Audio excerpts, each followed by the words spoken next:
gis nga président de la république man dama gëm ni boo demee ba nit ñëpp footu nañu lay tàccu parce que ñu ngi lay doon doog a fal 2012 nit ñi di la accompagner la ñu mën ba gis ci yow défaut yi tax ñu doyal ci yow day mel ni sëy boo xam ni góor gaa fa des waaye ku jigéen ki doyal na wala jigéen sëy boo xam ne ku jigéen ki doyal na waaye góor gaa fa des lu dépense ba yokk du tax ku jigéen kën la noonu maa ngi ñaan baat xale yi Sénégal nag nga xam ne ñoom ñooy réew mi danoo ñaan baat dañoo bëgg divorce bi am divorce bi nag dañ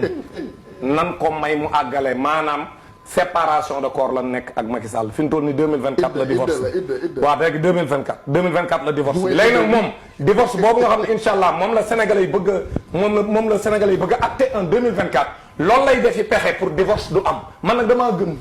boo nekkee ni di sëy moom ba mu doyal da nga naan ko kaay ñu waxtaan nga dem ma dem d'accord man fi mu toll nii damaa bëgg képp ku koy digal te bëgg jàmm ci réew mi nee ko Sénégalais yi doyal nañ d'accord jiite nga leen fukk te moo la gis nga Afrique